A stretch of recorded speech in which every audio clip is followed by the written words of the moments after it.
नमस्ते दोस्तों, इस वीडियो में मैं आपको एक ओवरव्यू दे रहा हूँ साइकिल राइड के बारे में जो हमने मनाली से कारगिल वार मेमोरियल द्रास तक की। ये यात्रा हमने 14 अगस्त 2022 को मनाली से शुरू की और 20 अगस्त 2022 को कारगिल वार मेमोरियल द्रास में समाप्त की। मैं उम्मीद करता हूँ कि ये वीडियो आपको यूज़फुल लगेगी, इन्फॉर्मेटिव लगेगी, मोटिवेशनल लगेगी।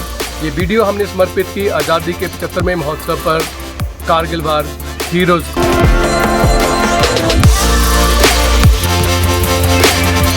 14 अगस्त 2022 को हमने 100 किलोमीटर का रूट जिस्पा तक पूरा किया।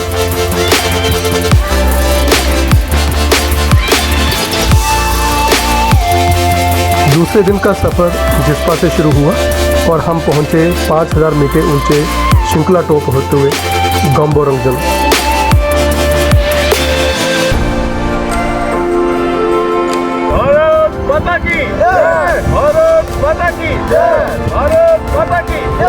तीसरे दिन की यात्रा गम्बोरंगजन और इच्चर के बीच रही।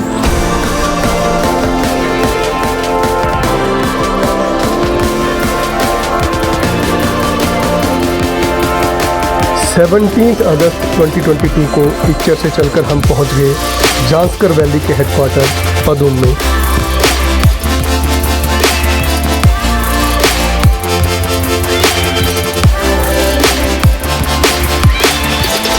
पाँचवें दिन हमने कवर किया 115 किलोमीटर पदुम और रंगडुम के बीच में पेंजिला पास क्रॉस करते हुए।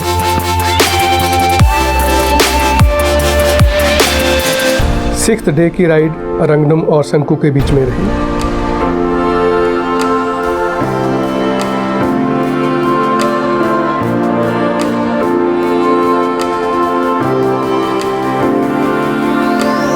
सेवंथ डे हम पहुंच गए कारगिल वार हीरोज़ को सैल्यूट करने कारगिल वार मेमोरियल।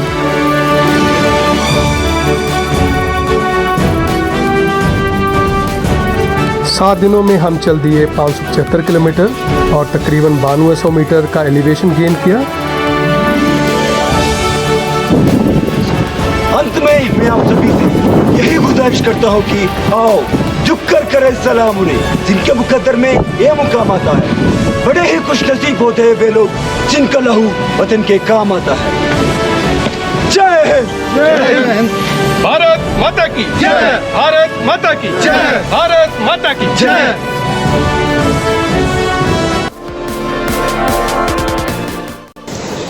इस साइकिलिंग एक्सपेडिशन के लिए हमने क्या तैयारी की थी, हाई एल्टीट्यूड राइड्स के लिए क्या एसेंशियल है, जिस रूट की पहले हमें कोई जानकारी ना थी वहाँ 575 किलोमीटर कवर करते हुए 7 दिन हमारा क्या अनुभव रहा, क्या हमारी लर्निंग्स रहीं और आप इस रूट को कैसे बेहतर प्लान कर सकते हैं, ये सब जानने के लिए इस वीडियो को अंत तक देखें।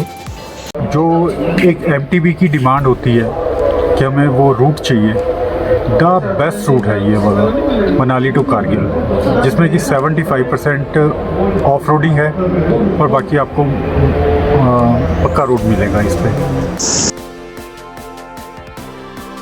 सी लेवल पर ऑक्सीजन की कंसंट्रेशन 21% होती है and that drops to 15% at 2500 metres of altitude. One really gasps for breath beyond Jispa. Shinkula से 5-6 किलोमीटर पीछे हमारे लिए जो कंडीशंस हैं बड़ी इंजीनियर नहीं है। ड्रिजलिंग हो रही है और ऑक्सीजन की कमी की वजह से जो है वो पैडल करना बहुत मुश्किल हो रहा है। और ऊपर से आप देखेंगे चारों तरफ ये जो लो लाइंग क्लाउड्स हैं, इनकी वजह से भी ब्रीदिंग जो है वो बहुत हैवी हो गई हुई है। It's important that one acclimatizes for 2-3 days before going beyond Jispa. If you skip conditioning for high altitude ride, then certainly you will experience fatigue, nausea, headache, and sometimes nose bleeding too. High altitude ride के लिए physical fitness बहुत ज़रूरी है। हम सभी cyclist regular ride करते हैं, running करते हैं और खूब स्ट्रेचिंग करते हैं। साइकिल की एक्सीडेंटल रिपेयर मेंटेनेंस के लिए कुछ टेक्निकल नॉलेज लेकर चलें, कुछ स्पेयर पार्ट्स अपने साथ लेकर चलें। ये मेरी ऑर्बिया की MTV है और अभी मैंने इसके टायर चेंज किए हैं। मैंने कॉन्टिनेंटल रेस की के टायर डाले और इस बार हमारे कारगिल टूर में मेरी प्यारी बाइक मेरे साथ रहेगी। बाइक ब्रॉज में डेविड और अभिषेक हैं। इस बार जो हमारा मिशन कारगिल है, यानी कि मनाली से जो कारगिल जाएंगे हम जांस्कर वैली होते हुए, हमें टेक्निकल सपोर्ट जो है वो बाइक ब्रॉज संजौली शिमला वालों की रहने वाली है। Thank you David and thank you Abhishek. Thank you so much sir. हम जब भी हाई एल्टीट्यूड राइड करते हैं या रफ रोडिंग करते हैं तो साइकिल ब्रेक डाउन होने का फियर बराबर बना रहता है। मैंने 3-4 दिन बाइक ब्रॉज शिमला में माइनर मेंटेनेंस की ट्रेनिंग ली तथा कुछ स्पेयर पार्ट्स भी अपने साथ रख ली, जैसे टायर, ट्यूब्स, डिस्क पैड्स आदि। इस ट्रेनिंग से मुझे काफ़ी कॉन्फिडेंस रहा और ऐसा कभी नहीं लगा कि कोई भी ऐसा रिपेयर मेंटेनेंस का काम होगा जो मैं नहीं कर सकता हूँ। इस ट्रिप में अब साथ मैंने एक नया गैजेट ऐड किया और ये है मेरा GoPro 10। कुछ एक्शन मोमेंट्स हम इस बार रिकॉर्ड करेंगे। साथ ही इस ट्रिप के लिए हमने एक पैट्रियोटिक जर्सी भी कस्टमाइज करवाई। लक्ष्य 15 अगस्त 2022 को 5000 मीटर ऊंचे शिंकुला पास पर तिरंगा फहराना। ना कोई मोबाइल सिग्नल, ना कोई रास्ते में माइलस्टोन। हम कितना चल दिए, कितना और चलना था, ये मालूम ही नहीं पड़ता था। जहाँ जिससे पूछा ना तो कहीं कोई बोर्ड है, ना किसी कहीं कोई किलोमीटर लिखा हुआ। जिससे पूछो किसी को पता ही नहीं, को कहता 25 किलोमीटर, कोई 35, कोई 30, कोई 40 बता रहा, किसी को पता ही नहीं। अभी मैं पहुंचा हूँ, एक गांव का नाम है ट्रेस्पून और ट्रेस्पून में ये मैंने पहला माइलस्टोन देखा जो मुझे दारचा के बाद मिला है। दूसरी तरफ ट्रेस्पून में लिखा है करगिल, लेकिन कितने किलोमीटर है वो कोई जानकारी नहीं। इनफैक्ट पूरे रास्ते में अभी कारगिल तक हमें कोई भी इंफॉर्मेटरी माइलस्टोन नहीं मिला। इस रूट पर काफ़ी लंबे स्ट्रेच ऐसे आते हैं जहाँ खाने या रुकने की कोई व्यवस्था नहीं होती, इसलिए आप सेल्फ इक्विप होकर ही जाएं। जांस्कर वैली है बहुत सुंदर। जगतार जी इंजॉय करते पे हो नेचर ਨੂੰ? हाँ जी सर, मैं सोचता एडी दूरों लोग आते क्या देखते इतने आके। इतने हरेक पहाड़ कोई काला, कोई हरा, कोई चिट्टा, कोई नीला, कोई पीला, जिदा साढ़े लोग है कोई अलग अलग रंग दे है। यही देखना आते, यही ब्यूटी है। शूटिंग स्टोन्स का कोई रिस्क नहीं, बस कुछ नाले जरूर आपको डिटूर करवाएंगे। हमारी हर राइड भारत माता की जय से शुरू होती। आपके साथी ऐसे होने चाहिए जो आपका एंथुसियाज्म हमेशा बढ़ाते रहे और बिल्कुल लाइट मूवमेंट्स में रखें।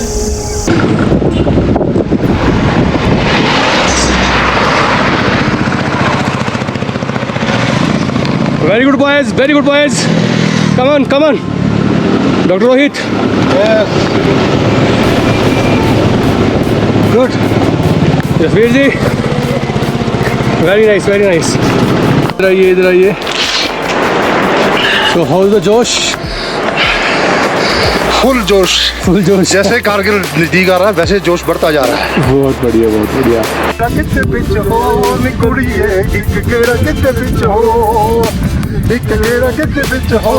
मेरे साथी को राइडर पदम के बिल्कुल नज़दीक।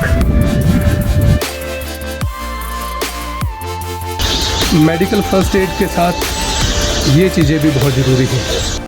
हरजिंदर मनन जी अच्छे से सनशेड पहने हुए। जो सनशेड हैं आपको ब्राइट सन से तो बचाते ही हैं, इसके साथ साथ मुझे जो इनका सबसे जो खास उपयोग लगता है वो ये होता है कि आपको जो विंड है उससे बचाते हैं और जो डस्ट आती है रोड पे स्पेशली अनमेटल सरफेस पे उससे बचाते हैं और प्रोबेबली किसी भी इंजरी से भी बचाते हैं सनशेड्स। तो आप जब भी राइड पे निकले सनशेड पहन के निकले। डॉक्टर रोहित ने देखिए हेलमेट के नीचे एक हेड स्कार्फ डाला है और इस तरह से जगतार जी ने भी एक हेड स्कार्फ डाला है। ये इसलिए ज़रूरी हैं क्योंकि बहुत टूल ब्रीज चलती है जब हम साइकिल राइड करते हैं और यदि हम ये नहीं पहनेंगे तो हेडेक होने लग जाती है हाई एल्टीट्यूड राइडिंग पे।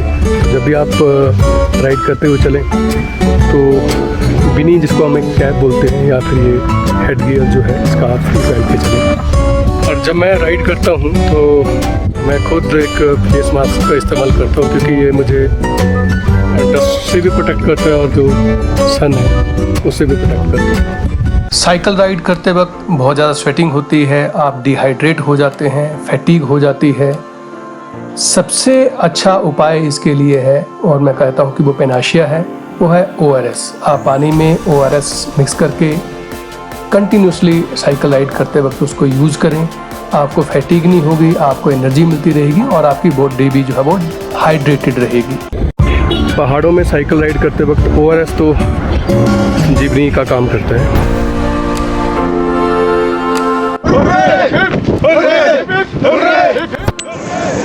5000 मीटर ऊंचे शिंकुला और 4500 मीटर ऊंचे पेंसिला पासेस को पार करने का मतलब है कि आपने कुछ डिफरेंट किया, कुछ एक्स्ट्रा ऑर्डिनरी अचीव किया।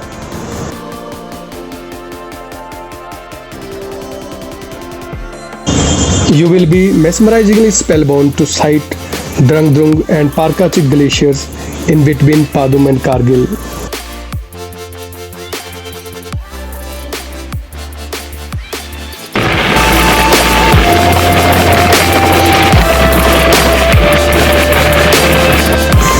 दोस्तों, हम माउंटेन राइड में अप हिल को ही चैलेंज ना माने। साइकिल बैलेंसिंग, कंट्रोल, इन सब स्किल का तो डाउन हिल में ही पता चलता है। जितने भी एक्सीडेंट होते हैं वो डाउन हिल में ही होते हैं। जब भी आप डाउन हिल करें आप ये ध्यान दें कि आपका जो बॉडी वेट है वो थोड़ा पीछे की तरफ लीन हो और बॉडी वेट काफ़ी ज़्यादा जो है वो आपके दोनों पाँव सपोर्ट कर रहे हैं और दोनों पाँव जो है वो सेंटर में पेडल रोक के बराबर वेट ले रहे हो। साइकिल राइड करते वक्त अदरवाइज केवल डाउन हिल पे साइकिल कंट्रोल नहीं होती है। यहाँ पे देखें सबसे अच्छा डाउन हिल है और मेरे दोनों ही पाँव पैरेलल है पेडल्स के ऊपर और सीट पोस्ट से मैं सैडल से थोड़ा उठा हूँ, हाइट के ऊपर मैंने वेट लिया है और कहीं मैं बिल्कुल उठ जाता हूँ जहाँ बहुत कम है।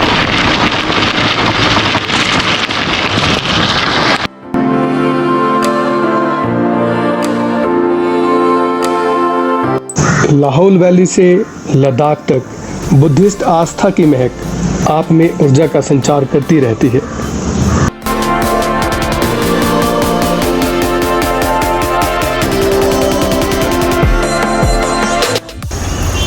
लाहौल में होता है आजकल ऑफ सीजन वेजिटेबल्स का सीज़न।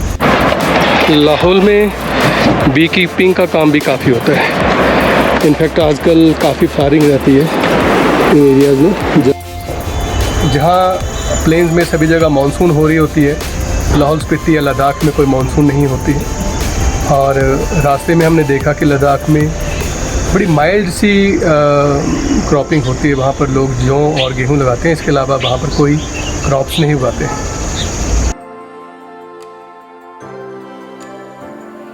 भारत के प्रधानमंत्री आदरणीय श्री नरेंद्र मोदी का संदेश, घर घर तिरंगा, जांस्कर में भी हर घर तिरंगा।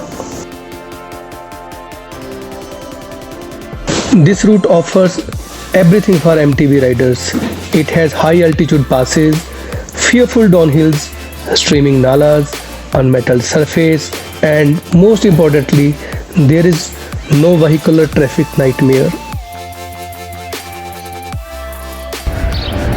ये राइड हमने कंप्लीट की 7 दिनों में, लेकिन 7 दिनों में इस राइड को कंप्लीट करना एक बहुत ही हीरोइक और एडवेंचरस टास्क था। मेरी आपको सजेशन है कि इस राइड को कम से कम 10 डेज़ का प्लान करें और कुछ इस तरह प्लान करें।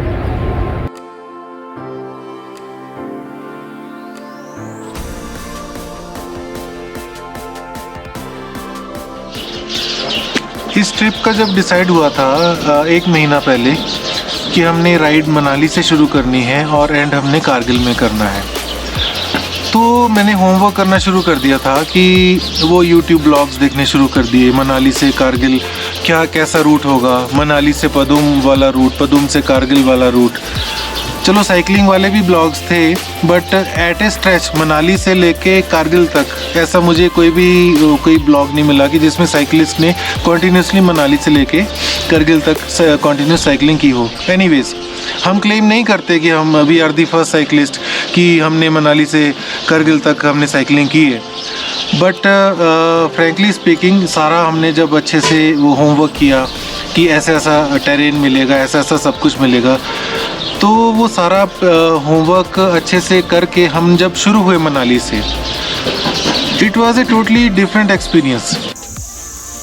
कारगिल युद्ध के शहीदों को प्रणाम, कारगिल युद्ध के शूरवीरों को प्रणाम। We are proud of Indian Army. जय हिंद। मैं आशा करता हूँ कि ये वीडियो जो है वो आपको अच्छी लगी होगी, आपको इंफॉर्मेटिव लगी होगी और यूज़फुल लगी होगी।